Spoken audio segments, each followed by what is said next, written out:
Welcome to Here Where You Belong, your go-to podcast for exploring belonging with your host and belonging expert, Dia Irby. We are thrilled to have you join us. Together, we'll dive into the depths of what it means for each of us to find our own place in the world, whether it's within our communities, our relationships, or within ourselves. Today's episode is meant to inspire, uplift, and remind you that no matter where you are or where you're headed, you have a place where you truly belong. So, grab a cozy spot and settle in. Welcome to Here Where You Belong. Hello, awesome belongers. Welcome home to Here Where You Belong podcast. Today, I'm so excited to introduce you to someone whose message is so aligned, there's no question that they found their place to share their stories. I'm Dia, your host, and our guest discovered that rock bottom has a basement. Get ready to be inspired and blessed. Let's welcome Kevin Palmieri. Hey! Hello, my friend. Thank you so much for having me. Yes, we're so glad to have you. Now, I've got a little bit more to tell you about our guest. A lot more. Or amazing. Kevin is the CFO, founder, and co-host of Next Level University, a global 100 self-improvement podcast with more than 1,900 episodes and 1 million listeners in over 170 countries. I'll call that global. And as I said, some people find rock bottom. He found out that rock bottom has a basement. In his mid-20s, he had it all. A beautiful girlfriend, high-paying job, sports cars, dream body, but he still ended up sitting on the edge of a bed debating suicide. After rock bottom, he was determined to overcome his anxiety, depression, and finally live the life he'd always dreamed of through holistic self-improvement. Now, Kevin hosts a podcast that impacts hundreds of thousands of people in countries all over the world, which we have seen the evidence of. He has helped grow the podcast into a multi-six-figure business and recorded, well, we already said, over 1,900 episodes. He's given hundreds of speeches, trainings, and coaching calls with people all over the world. He explains his transformation in quotes. The main thing that changed was me, end quote. Yes, that is a takeaway. Kevin loves talking about consistency, commitment, habits, mindset, confidence, fear, relationships, limiting beliefs, and everything in between, which probably includes, if anybody still has a copy, an encyclopedia set. He believes in a heart-driven but no BS approach to holistic self-improvement and looks forward to teaching even more people about what it really takes to get to the next level. Wow. Did I leave out anything? Do you need to go back and correct anything? Welcome, Kevin. I'm so Thank you. glad to have you. I am very grateful to spend some time with you. I hope I can live up to the reputation that has preceded me. We will do our best. I am sure you can. So as you know, this podcast is about belonging. Where and how do we find our place in the world? That where we truly know where we belong. And I'd like to hear your story if we have to start in the basement and go all the way through rock bottom to get there. So take it away, Kevin. Let's Yes. Yeah, so as you alluded to, and as you mentioned so wonderfully, in my mid-20s, from the outside looking in, it seemed like I was super successful. I had a lot of external success. Sports car, six-figure income. My girlfriend was a model. I was getting ready to compete in a bodybuilding show, so I was quite literally in the best shape I will ever be in. What more could a man want, right? Health, wealth, and love. It looks like I had all those things. Internally, I was miserable.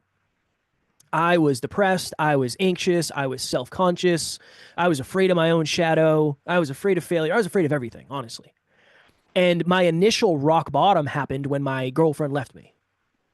She left because I wasn't super supportive. I was struggling to keep myself afloat, never mind be a productive, supportive partner. So she left, and that was my initial rock bottom because I remember thinking, who could ever love this broken version of a man? And that was a really hard thing for me to sit with.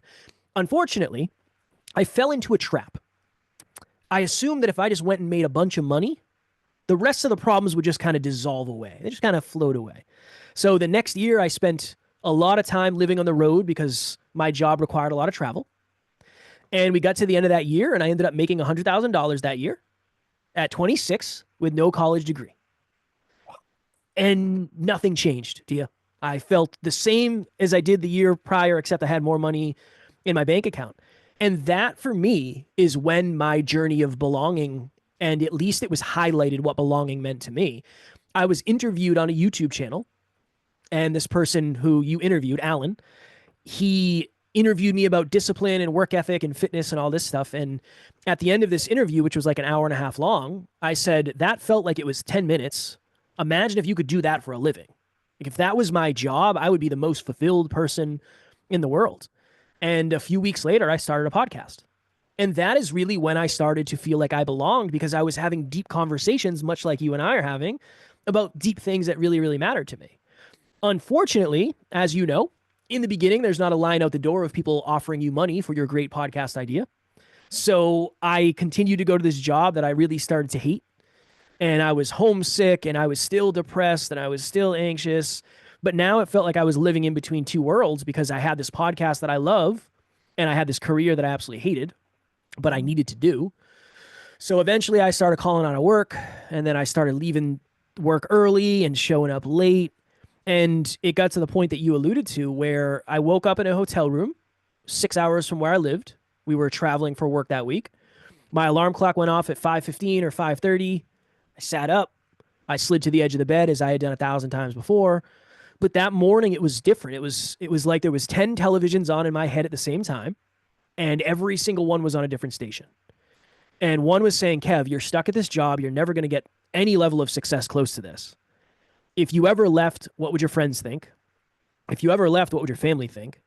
And the loudest one for me was, do you really think you're going to be a podcaster? And that's what we're going to do. We're going to go start a podcast and start a business? There's no way.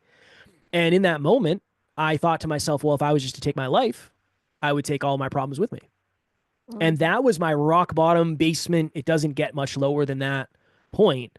Luckily, I had someone I could feel comfortable reaching out to, Alan, my now business partner and co-host. I reached out to him. I explained what was going on, and he talked me off the ledge, so to speak. And then I ended up leaving my job 2 or 3 months later. And I've been doing podcasting and entrepreneurship full time since 2018. So that was really the journey of me figuring out, what does it mean to belong? What does it feel like to belong? And how can I find a way to belong more sustainably? That was the journey of that. Wow. Well, I certainly am glad you were able to turn off the TV. Thank you. Up the stairs from the basement. I appreciate it. I found the remote. It just took some time and asking for help. Yeah, that is the key. Asking for help. And that is part of why we need to belong, because then we have a supportive community. So your life now is what it is. And you didn't go to college, but you were able to find a career and be in, I'm guessing, sales to make all that money. But growing up, what was your, what was that like? Did you have a belonging feeling in your family? Was it just normal, or were you always searching for significance, which is what motivated you to be an awesome bodybuilder? For those listening and can't see him, he's still pretty good shape. So thank you. I appreciate it. No, yeah, I definitely was looking for significance for most of my life. I was raised by my mom and my grandmother, and I didn't know my dad. I didn't meet my dad with the understanding that he was my dad until I was 27. So I had a chip on my shoulder, and I never really felt like I belonged, because I always felt different. There was, and I've said this on many podcasts, and people have reached out and said that really, really resonates. And it's interesting because it was just normal to me. But I remember when I was younger, I had a lot of really good friends, and it was almost like their families would try to adopt me and bring me into what a normal household was like. And they'd invite me to go camping, and they'd invite me over for dinner and stuff like that. And I always felt like I was kind of a charity case, for lack of better phrasing, because I didn't really understand. I didn't really understand what was happening. But the simplest answer is no. I don't think I really ever felt like I belonged until I started leaning into who I really was. I think that's a really big piece of it. So no, for most of my life, I felt like I was outside looking in. I was completely different. Everybody knew it, and I was never going to connect at a really deep level with almost anybody. Unfortunately, that story is more common than we would like to admit. Yes. We had some of you in our home. Mm. We and that we adopted, in quotes, but they went to family weddings, they went on vacations. Exactly. So Yeah. we so if you could go back to that young self, what would you say now? It's not your fault. It's not Mhm. your fault. You were a baby. You didn't have anything to do with your dad not being around, and it was out of your control. And I know it impacted you, but you internalized it so much and it wasn't constructive. And I also have the perspective of I got the opportunity to meet my dad when I was 27. So I learned a lot from meeting my dad. I learned that I had created a villain who was not capable of handling the he wasn't capable of handling the responsibility that I gave him. He couldn't have impacted my life in the ways that I thought. So that gave me a really unique perspective. So if I could go sit young Kev down, I would say, look, you're going to meet your dad in 20 years and you're going to be blown away at how different he is than you thought he would be. And it is going to unlock things in you that you didn't realize were locked. Unfortunately, you might have to wait 20 years to get there. I think that's one of those things there. I think only through experience do you really unlock things like that. There's a big difference between me saying, hey, when you meet your dad, it's going to be something different, and really sitting through it. But yeah, I would try to sit him down and say, it's not your fault. This was way beyond your control. And I know some of the mud and some of the dirt got on you, but it's not your mud and not your dirt to bear. That is such good advice because, you know, we've already mentioned life happens and we make a choice. We make a choice how we deal with what's going on in our lives. We can, well, I say there are two kinds of people. There's probably more, but for my illustration, there are either vultures or hummingbirds. Mm. A hummingbird flies around looking for the sweet nectar, and so that's what they're looking for. So that's what they find. A vulture, of course, is looking for dead, rotting flesh, and guess what? That's what they're going to find. Mm. So we can have the attitude of a hummingbird, or we can have the attitude of a vulture, and we will find what we're looking for. There's, I don't know who to attribute the original quote to: "A man finds what he looks for." But I don't know. yeah, but it's true. And your perspective is that that was your past and it wasn't your fault. That was what your normal was, but it's not. Wait, it was your average, but it's not normal. Mm. There's a difference between what's average, because so many people have that and it's an average growing up. But Yeah. the normal is to have a family unit with all the parts and you have a strong sense of belonging. Unfortunately, yeah, that's that. My average was different. And again, to your point, I think everybody's average is different. And would I be who I am if it went in a different direction? Who knows? So, I think there's a lot of lessons to be had in the search for belonging. So many lessons. Name a couple. You will. I mean, if belonging is very, very, very important to you, you are at risk of abandoning certain pieces of yourself so you belong. That I think for a lot of us, alignment and belonging seem like two very different things.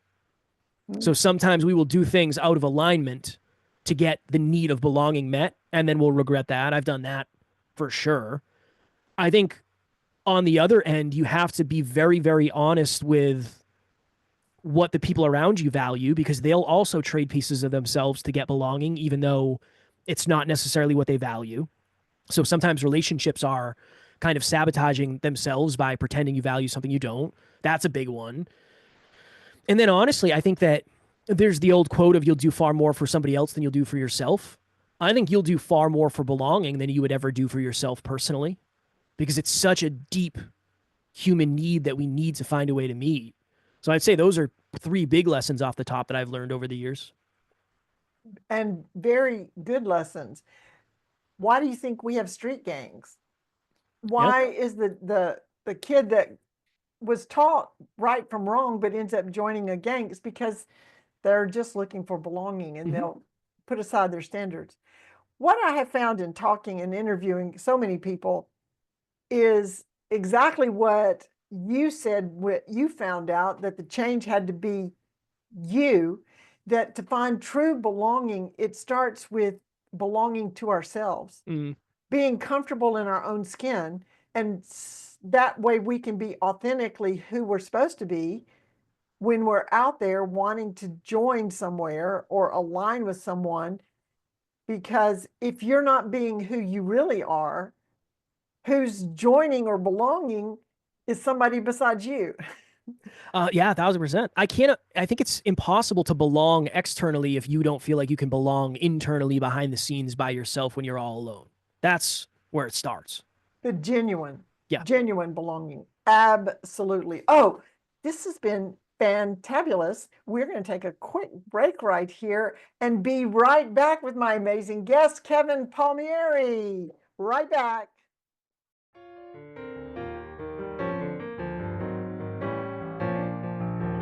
Hey there! Isn't my guest amazing? So glad you joined us today. In this world that often feels disconnected, building community and fostering belonging are essential. That's why I created this podcast, to bring inspiring people to you, to encourage you to create that sense of belonging and community, no matter where you are. If you're being blessed by my guest, and we have some more, like, subscribe, and share this podcast. You know who needs to hear this.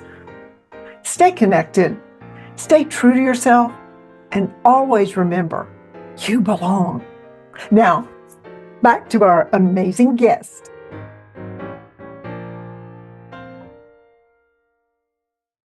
And we're back to Here Where You Belong with my amazing guest, Kevin. And on the second half of our podcast, I like to ask my guests 3 questions.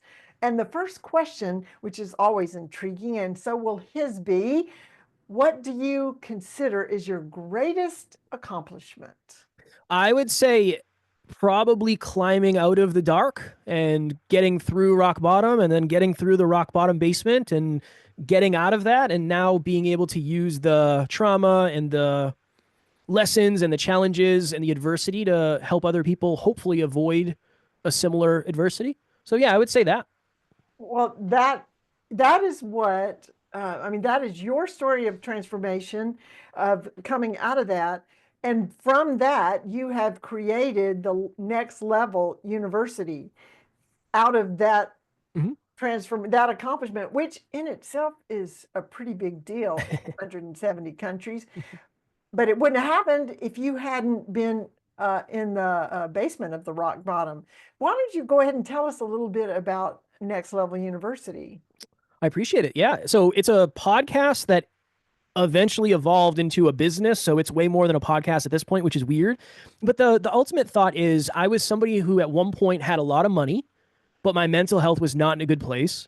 I had what seemed like really good relationships, but I had no relationship skills. And I was somebody who looked very physically healthy, but I was very mentally unwell. I was really struggling mentally. Next Level University is leveling up your health, your wealth, your life, and your love. All of the things to make you the most belonging, fulfilled human being you can be. And then from there, we have one-on-one coaching and group coach. There's a lot of other stuff, but our thought is, no matter where you are in the self-improvement journey or where you are in your financial journey, there is somewhere for you at Next Level University. That is our mission.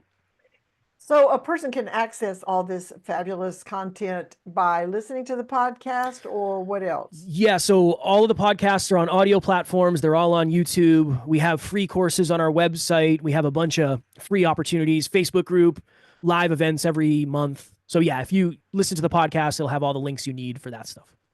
Well, that's amazing. Thank you. So, but you're giving away all your content for free. Pretty much. And how do you make money? So we do coaching.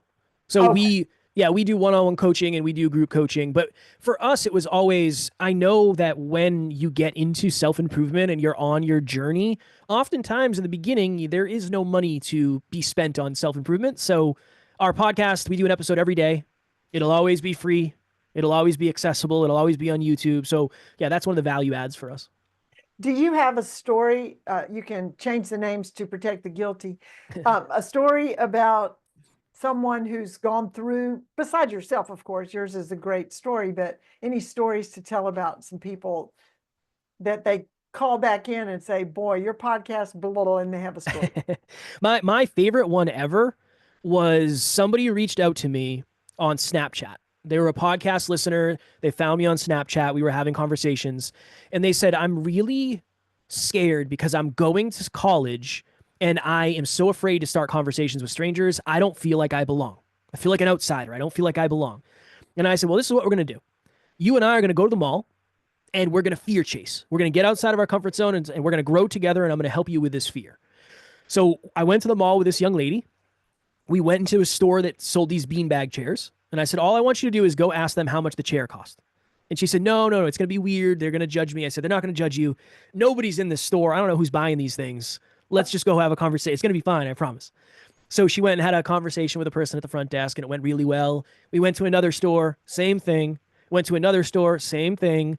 Then we went down to the food court, asked them how that's cooked. What is it cooked in? How much does it cost? How many sides do you get? Cool. She goes and does that. Then we're on the escalator and she starts having conversations with strangers that she's never met. That was huge. And then we were getting ready to leave that day. And I felt like we had grown a ton. It was a really good experience. And in this mall, there were these zoo animals on wheels that you could rent, like these motorized zoo animals. Okay. Strange. Yeah, that's what I was thinking too. And she said if we were really courageous and we really wanted to get outside of our comfort zones, we would rent those and drive those around the mall. And I said, oh no, what have I done here? This is terrible. But I have a video of me on my phone, video of us on my phone riding around the mall. Somebody who was terrified to have conversations with strangers ended up doing that all day. She ended up coming on our team and working with us for several years. She ended up, after that, going back to college to get her master's degree, even though she didn't think she was smart enough. She went on to get her dream job, and then she moved from a very small town in Rhode Island to Nashville, Tennessee, the place that she wanted to live for most of her life. So somebody who listened to the podcast ended up turning their life around in many, many ways and got really close to us, and we got to know this person at a really deep level. That's my favorite story because I probably grew more than she did in that journey because I was trying to help someone, and I think that's one of the things I'm most passionate about. So yeah, that's my favorite story. I love that story. It's a good one. Well, amazing that you were both in the same city because I know. a podcast in 170 countries, you can't exactly say, I'll meet you, and they live on another continent. No, it doesn't work well like that. But yeah, we just happened to live in the same, we were a state apart, but I lived close enough. Yeah, it worked out really well. So how did you get that idea? I think I was just naive. So it sounded really good. I was like, yeah, this will be a really transformational experience. That was it. And when I was really struggling to kind of come out of my shell, I did that. I went to the mall and I just tried to talk to strangers because I was like, this seems like it would be outside of my comfort zone, but also constructive. So it was something that worked really well for me. And I think I was naive to how much it was going to be a challenge for both of us. I thought it was going to be easier than it was, for sure. So you allowed yourself to think outside the box. You had the goal, and you just, what is some way that this can be done? What a wonder. So if anybody's listening and you have a fear of talking to people, go to a mall. You can even go to a mall in the next state so you won't run into anybody Yeah. Yeah. and practice talking to strangers. That is very clever, Kevin. And I appreciate it. if that's only a sample of what you'll go through or do to help someone go to the next level, every bit of what you're offering has got to be valuable. Thank you. I'm committed, Dia. I'm committed. I can tell. And that's one of your you love talking about Yes. commitment and confidence and fear and relationships. what makes you feel like you belong? Just what we talked about, helping people. I love helping people. And I like giving the opportunity for people to feel like they belong. It's self-improvement is not sexy. It's not super accessible. It's not super acceptable. People think it's weird when you work on yourself. We're trying to create a community of belonging where no, we talk about fears and insecurities and we talk about the stuff that a lot of people don't like to talk about because I think that's where the growth is. So yeah, that really helps me feel like I belong, helping other people feel like they do. I love that. Well, in talking about belonging to yourself, and we've mentioned that a couple of times, I kind of have this viewpoint or perspective, I would say, that uh, who's your best friend? You know, you've got your best friend. Are you going to say disparaging words to your best friend? Are you going to uh, feed them poison? Are you going to do all these things to tear them down? Well, the best friend that you have from the second you are born to the second you die is yourself. Mm-hmm. So treat yourself like you are your own best friend. Like just you wouldn't do don't do to yourself what you wouldn't do to other people. So be your 100%. best friend. Be your best friend. Alan has a quote where he says, if you had a friend who broke as many promises to you as you have broken to yourself, would you still be friends with that person? A little hardcore. It's a hardcore quote from Alan, but I think that's a really good perspective to start with. Right, right. And we don't apologize for being nice to our best friends. Mm-mm. So we shouldn't apologize for being nice to ourselves. I 100% agree. Or we shouldn't be judgmental of other people who are really nice to their best friend. What? Just come on, people, get it together. Be a hummingbird. You got this. And of course, my last question I like to ask is, what is your favorite quote? And you said, which is interesting because, well, first of all, is this a quote that you've made up or did somebody say it? So I'm sure somebody in history has strung these words together in this order. I don't think I ever heard it. This is something that really resonated with me. Your reality becomes the parts of your imagination that you hold on to and pour into the longest. That to me, I think when we're kids and when we're young, we have these really bright, excited imaginations. And then through life, it just kind of gets beaten out of you that that's never going to happen. That's never going to work. That's not realistic, whatever it is. But I think eventually, when your reality gets to a place, it's usually what your imagination thought it was going to be anyway. If you were afraid you were going to be in a bad relationship and you weren't going to have money, unfortunately, sometimes that's what you create. Why not flip the script and have it a little bit more positive is kind of my thought. Again, easier said than done, but that's what we're aiming for at least. Why is it? I mean, I just get this picture that we start off and we're just covered in Velcro. And people say these negative things and we let it stick to us. Mm. Is that what dashes our imagination, gives us the a feeling that what we thought we wanted to be or do doesn't come, it fades in our imagination. I think pain, failure, fear of judgment, it suggests that it's not realistic, it's not real, it's not possible. And the opinions of others, especially the people closest to you, is always really hard. But when you're young, you're kind of, you don't really understand how anything works. So anything is possible. You know, you want to be an astronaut, you want to be a firefighter, an actress, a musician, whatever it is, professional sports player. I think that's great when you're young. I think that's a really good place to start. And I think as you evolve, certain things are highlighted, other things get scary. So yeah, I think unfortunately that's kind of the human condition. But the reason I like that quote so much is my reality became the parts of my imagination that I held on to. I held on to this podcast thing so tight. And a lot of people try to rip it away and tell me it was dumb and it wasn't a good idea. But it was also the part of my imagination that I poured into. I've worked really hard over the last 8 years, almost every day, to make this a thing. But I had to let go of a lot of pieces of imagination, and I had to not pour into a lot of other things in order for this to happen. So for me, it's a very personal quote because that's essentially what I did. And I think it's a really big reason why I get to live my quote unquote dream life now. I'm very privileged in that. Be encouraged. Don't give up on your dreams.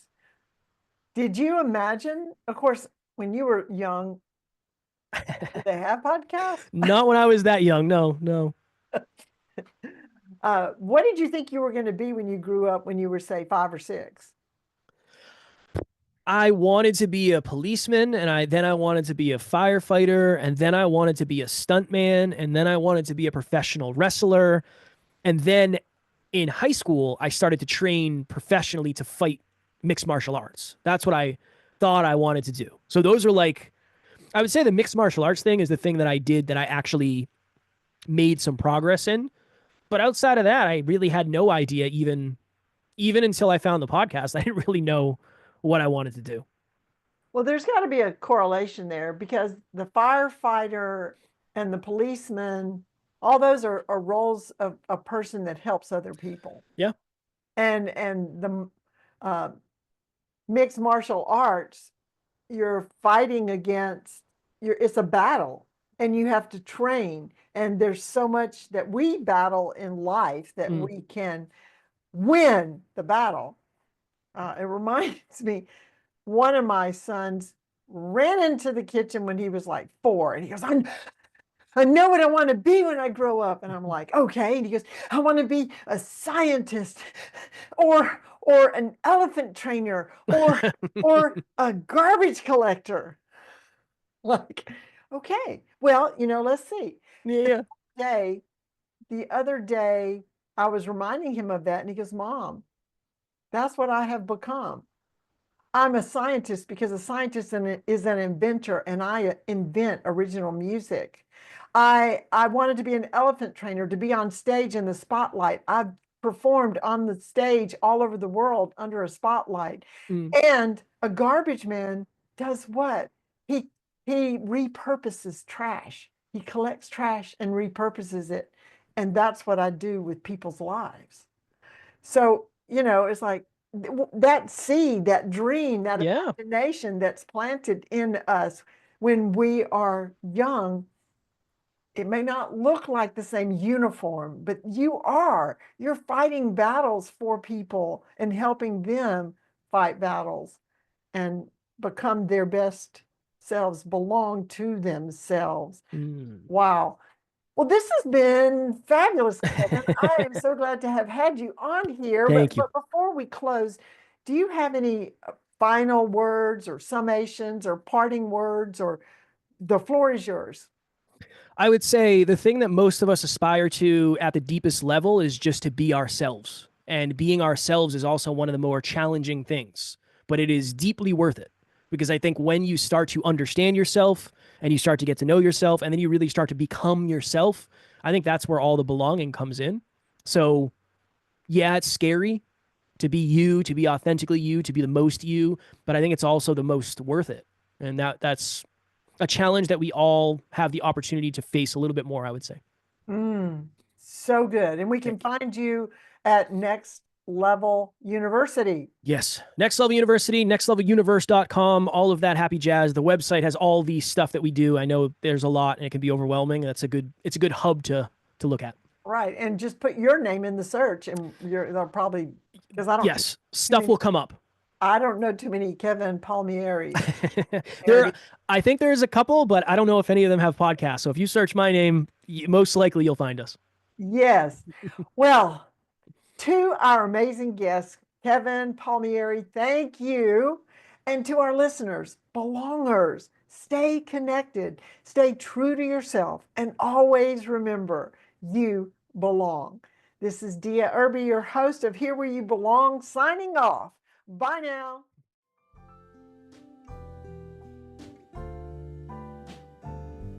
Thanks for tuning in to Here Where You Belong. We hope today's episode has inspired you to embrace the beauty of belonging in your own life. Remember, no matter where you are or where you're headed, you have a place where you truly belong. Join us again next time for more insightful conversations and heartwarming stories. Until then, stay connected, stay true to yourself, and always remember that you belong.